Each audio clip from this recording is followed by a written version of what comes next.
my boy, and his boy, and his boy, and his girl. Take joy.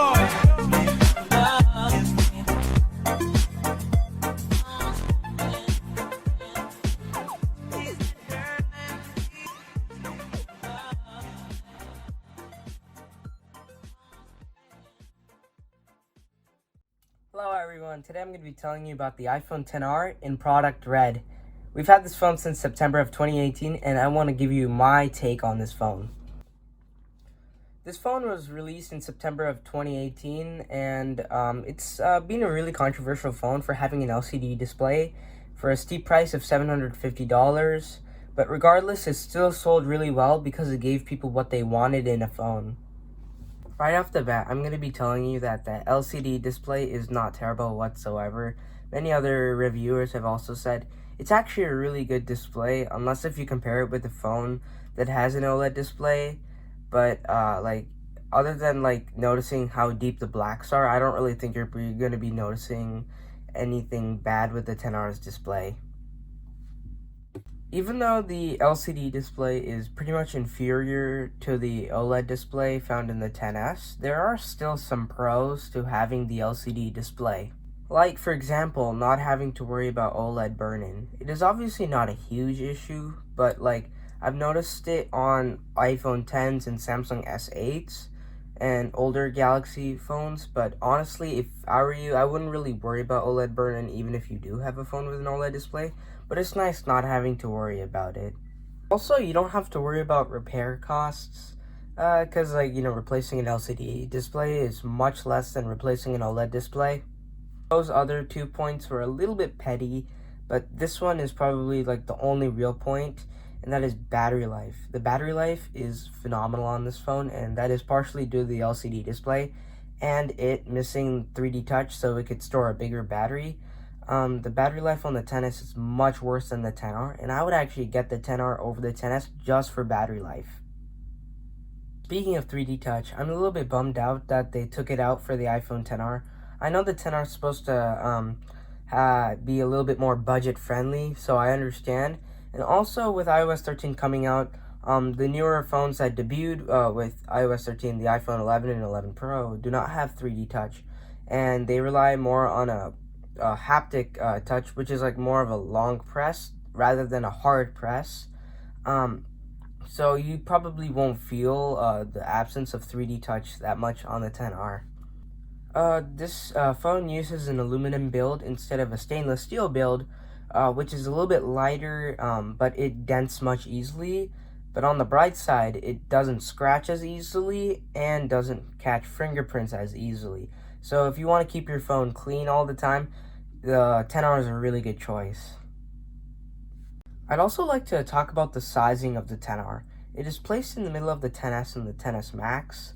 Obviously, me having the XS, I'm more used to the XS's size, but I've held more Android phones in the past, and I actually really like the more narrow, taller design rather than the wider design on the XR. I feel like the XR is a little bit more bulky, and if you're looking for more a premium feel in your hand, I would suggest looking elsewhere from the XR or even the 11.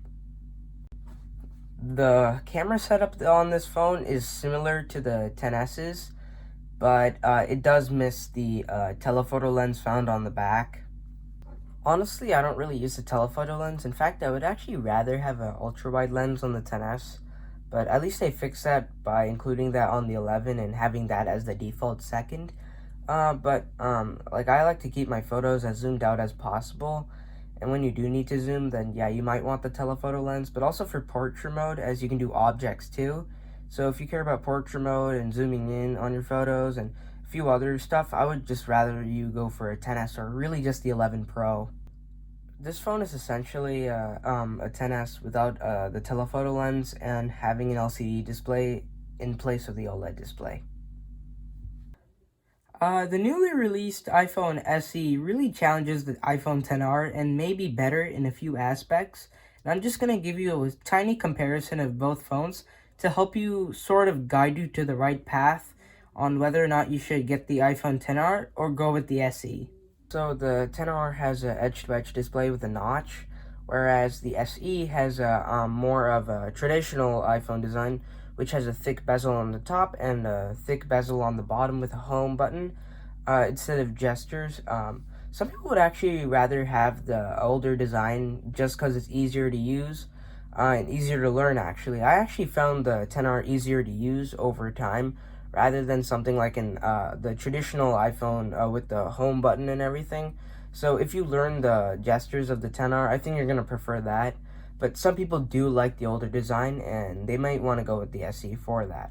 The 10R is over an inch bigger, measuring its display at 6.1 inches, which is noticeably larger than the SE's 4.7-inch display. And due to this size difference, the 10R has much better battery life because it has more space to house a bigger battery.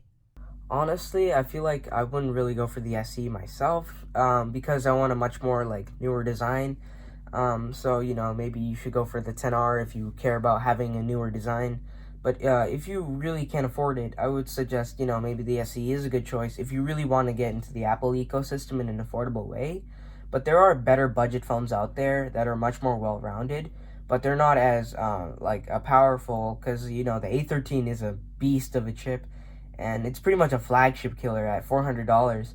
But if you do really care about having the best budget phone, I would wait for the Pixel 4a, as the 3a was so well-rounded and it had a better camera than the 10s, to be honest.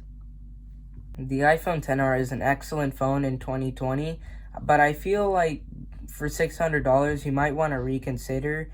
But if you have to get iOS and you want a brand new phone, I feel like you might want to spend the extra money for an iPhone 11, as it's a much better phone. But I would recommend getting the 10R used or refurbished. I feel like $450 to the lower 500 is a really fair price. It looks like we're at the end of this video. If you liked it, please give it a like. If you didn't like it, give it a dislike. And if you have any advice, please put it in the comment section down below. I will listen to your advice and try to improve my videos. And I hope you have a really good day. See you until next time. Bye.